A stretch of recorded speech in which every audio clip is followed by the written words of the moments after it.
march forward into the night.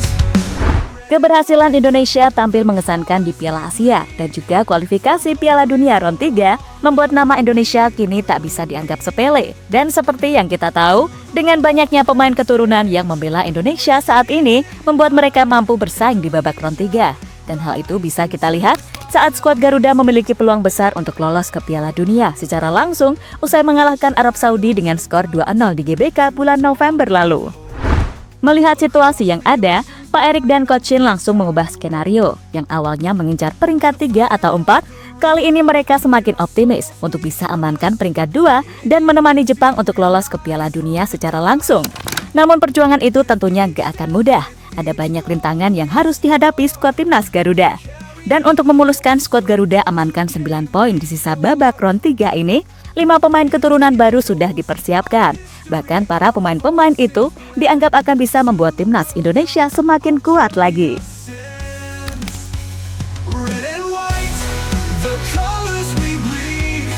For glory, for honor, we will lead. To the world's grand stage, where dreams ignite. Indonesia, rise into the spotlight. With passion unbroken, with courage as our shield, Indonesia. Kita mungkin masih ingat soal proyek ambisius Erick Thohir untuk sepak bola Indonesia dalam 20 tahun ke depan yang ia sampaikan di depan wartawan dari media Italia, Corriere dello Sport. Ya, dalam wawancara itu, Pak Erik membeberkan visi jangka panjang untuk sepak bola Indonesia di tahun 2045, di mana beliau sangat ingin Indonesia bisa bersaing di top level Asia dan konsisten bersaing di Piala Dunia. Bahkan kepada media ternama asal Jerman Reuters, Pak Erik ingin Indonesia bisa masuk 50 besar ranking dunia serta 9 di Asia. Intinya Pak Erik ingin semua tahu kalau Indonesia adalah raksasa yang tertidur, serta siap untuk bangun dan bangkit kembali di puncak tertinggi. Indonesia harus bisa menjadi tim di posisi 9 besar Asia, karena jumlah populasi dan hasrat kami buat terhadap sepak bola, namun tentu butuh waktu. Kami ingin menjadi negara 50 besar dunia pada 2045. Karena di tahun itu, pendapatan per kapita negara ini akan di kisaran 27.000 US dollar hingga 30.000 US dollar. Ini adalah negara besar, sehingga di masa depan kualitas sepak bolanya akan meningkat. Banyak yang bilang Indonesia sebagai macan yang sedang tidur. Itulah mengapa kami membuat program untuk menjadi lebih baik. Dukungan pemerintah sangat penting, bantuan swasta juga sama pentingnya, dan tentu federasi, tegas Pak Erik. In the echoes of history, our voices blend. To the World Cup, our journey ascends. Red and white, the colors we bleed. For glory, for honor, we will lead. To the world's grand stage, where dreams ignite. Indonesia, rise into the spotlight. With passion unbroken, with courage as our shield, Indonesia. Dan jika melihat peluang yang ada saat ini, timnas Indonesia punya peluang besar untuk lolos ke Piala Dunia 2026. Kok rasanya eman-eman banget ya kalau nggak dimaksimalin? Dan all-in ini untuk sisa laga babak Round 3 ini, di mana Pak Erik sangat berharap banyak untuk 4 laga sisa babak Round 3 untuk amankan 9 poin. Meski dirinya tahu tantangan itu tidak akan mudah, namun Pak Erik akan membantu sebisa mungkin, termasuk mendatangkan sejumlah pemain-pemain keturunan baru dari Eropa. Dan sejumlah pemain bahkan sudah disiapkan oleh pihak PSSI. Bahkan menurut sejumlah laporan, para pemain yang disiapkan oleh PSSI punya kualitas yang sangat oke dan bisa membuat Indonesia makin kuat lagi. In the echoes of Garuda, in our souls we trust. In unity we rise from the dust. Red and white, the colors we bleed. For glory, for honor, we will lead. To the world's grand stage, where dreams ignite. Indonesia, rise into the spotlight. Oleh Romani. Striker FC Utrecht Oleh Romani bisa menjadi solusi goal getter timnas Indonesia. Diketahui, striker 23 tahun ini lahir di Nijmegen, Belanda pada 20 Juni 2000. Diketahui kalau dia memiliki garis keturunan Indonesia dari neneknya dari jalur ibu yang lahir di Medan, Sumatera Utara.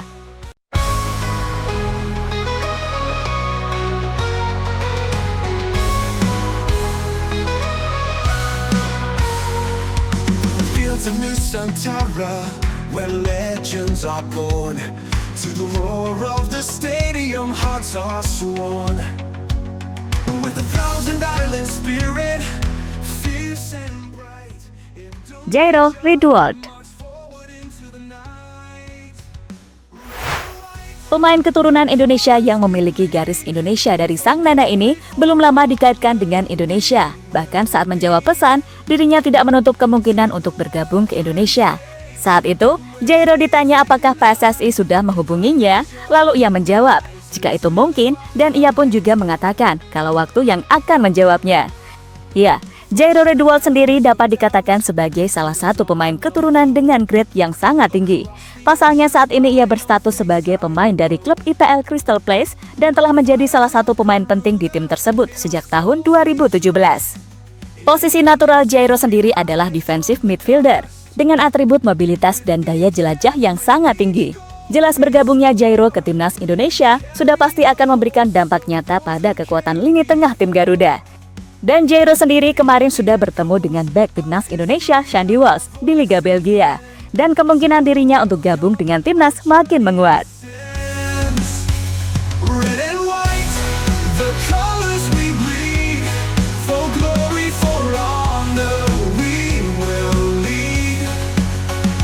To the world's grand stage, where dreams ignite.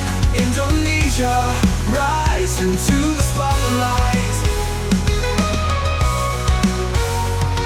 With passion unbroken, with courage as our shield. Indonesia. Jayden Oosterwolde. Jayden sendiri diketahui punya garis keturunan Turki dan Indonesia. Nah, rumor soal Jayden yang akan join ke timnas Indonesia sendiri awalnya terjadi setelah dirinya memfollow akun Instagram PSSI. Saat ini Jayden sendiri tercatat sebagai pemain dari raksasa Liga Turki Fenerbahce dan punya market value sebesar 121 miliar rupiah.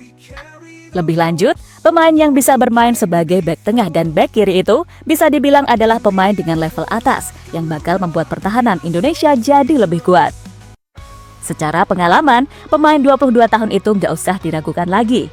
Musim ini sendiri, ia udah main 30 kali buat Fenerbahce di semua kompetisi. Maka dari itu dengan pengalaman yang dimiliki, maka bisa dipastikan lini belakang skuad Garuda jadi tambah solid. Stadium, hearts are sworn.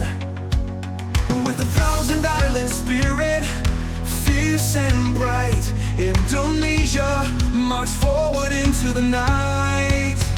Red and white, the colors we bleed. For glory, for honor, we will lead.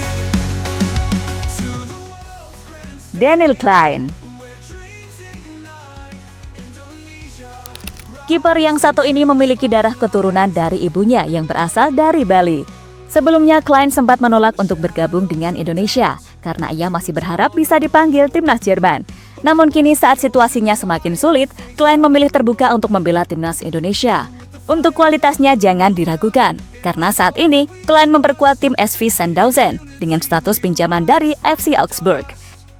Nah, secara bakat, kiper 22 tahun itu emang tergolong oke dan dianggap punya prospek cerah untuk jadi kiper hebat di Bundesliga.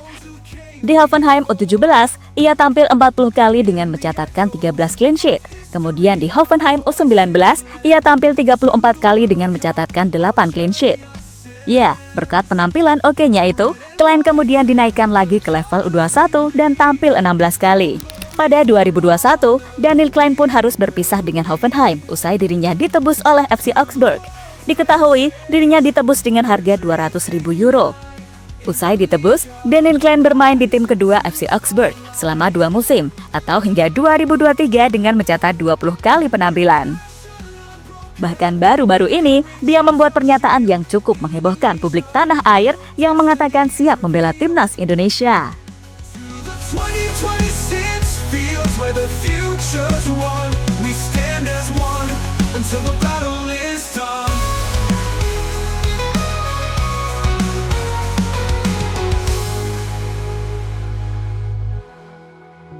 With each step, with each goal we score, we carry the hopes of those who came before. In the echoes, Mauro Zylstra. in our souls we trust. In unity we YouTube Yusa Nugraha menilai proses naturalisasi pemain Volendam U20 Mauro Zylstra sebaiknya ditunda. Yusa mengaku mendapat informasi keterlambatan proses naturalisasi langsung dari Mauro Zylstra. Melalui pesan Instagram, Mauro Zylstra mengatakan kepada Yusa Nugraha bahwa proses naturalisasi harus ditunda lebih lama karena PSSI fokus pada Timnas U20 Indonesia. Beliau mengatakan proses naturalisasi harus menunggu agak lama karena pemain Timnas U20 Indonesia saat ini dominan di Piala Asia, kata Yusa Nugraha dalam akun YouTube-nya, FIFA Jumat 3 Januari 2025. Menurut Yusa, Mauro Zylstra mengatakan PSSI akan melanjutkan proses naturalisasi pemain berusia 19 tahun itu setelah Piala Asia usai. Katanya, nanti gilirannya kalau Piala Asia sudah selesai, kata Yusa. Jika kita memperhatikan pengakuan Mauro Zylstra di atas, jelas penyerang muda Volendam itu akan memperkuat Timnas Indonesia. PSSI diyakini tengah mengupayakan proses naturalisasi pemain kelahiran Belanda 9 November 2004 usai Piala Asia U20 di Cina pada 7-23 Februari 2025. Mauro Zylstra sendiri punya kualitas yang sangat oke dan dia bisa menjadi pelapis oleh Romani sebagai lini serang Timnas Indonesia. rise into the spotlight. From the shadows of doubt to the dawn of hope, across the oceans wide on faith's tightrope. With the fire of Garuda in our souls we trust. In unity we rise. Dan jadi itulah 5 pemain keturunan yang akan buat Timnas makin kuat. Menurut kalian, siapakah yang bakal langsung klop dengan para pemain Timnas Indonesia sekarang? Tulis di kolom komentar ya. In the echoes of history our voices blend.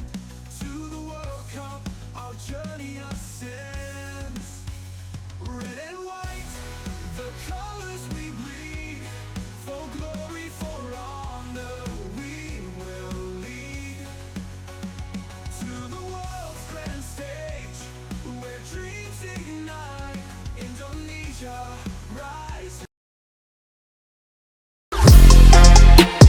Halo, izin iklan sebentar ya guys. Jadikan ruangmu bernuansa Timnas. Temukan beragam poster dinding, sepak bola dan Timnas dengan desain menawan, kualitas premium dan harga yang tidak akan menguras kantong. Segera klik link Shopee di deskripsi video ini dan dukung Timnas dengan sepenuh hati. Mulai dari dinding rumahmu.